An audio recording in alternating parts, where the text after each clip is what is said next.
Jeffrey Seif. Well, I do a few things. I'm a retired Bible college seminary professor, but I still do it part-time.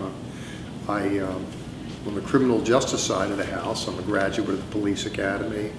I work right now with 2 police departments as a supervisor, as a sergeant, and then as a reserve officer. I'm also the assistant director of the police academy, an instructor of the police academy as well. So, I like the scriptures, I like the streets, work both.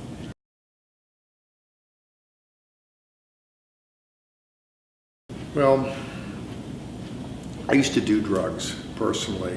When I started off as a cop, there's a sheet you have to fill out for every drug you've done and how many times you've done it, and they'll tolerate a little bit of, I just experimented with pot when I was a kid, but the truth is that there was nothing on that sheet of paper that I hadn't smoked, snorted, or stuck in my veins. So it's amazing I ever became a police officer, but I gave it up so long ago. I was able to articulate there's such a distance between that side of my own life and who I was then when I was sitting there, so that I was able to carry on through. But I've seen so much wreckage.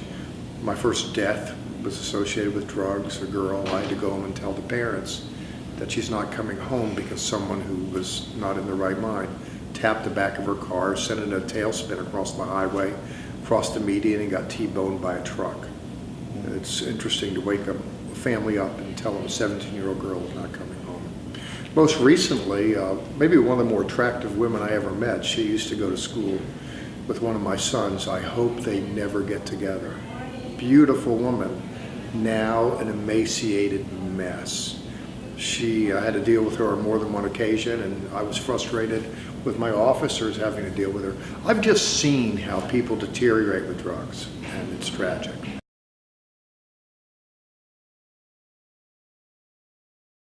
Has drug use in culture caused me a considerable amount of emotional trauma? No, because I'm so very distant from it in so many ways. I deal with it professionally, personally. I'm not of a mind to engage in all that. I see it's very dangerous. But no, I don't think I've suffered from it. Members of my family have with drug usage. I've seen that, but it's a little distant from my immediate world.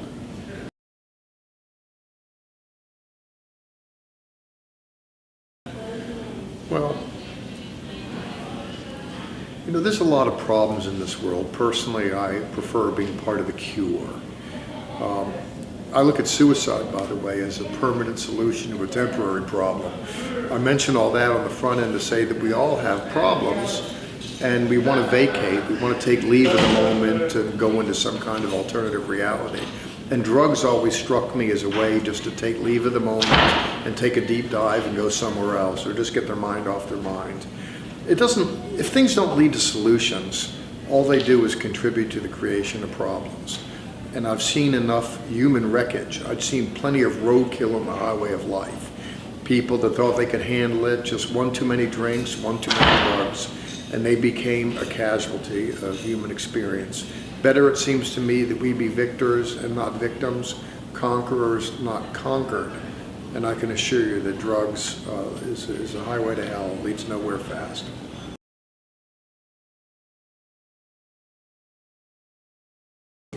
There's lots of problems in this world. I want to be part of the cure, and I'm glad that there are drug treatment programs out there. Some are pretty tried and true. AA is an example, NA, etc.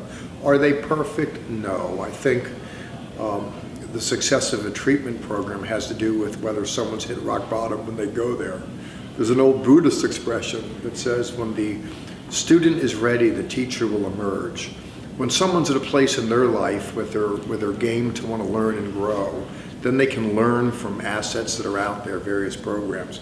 Until such time as that, ain't no program going to do you any good.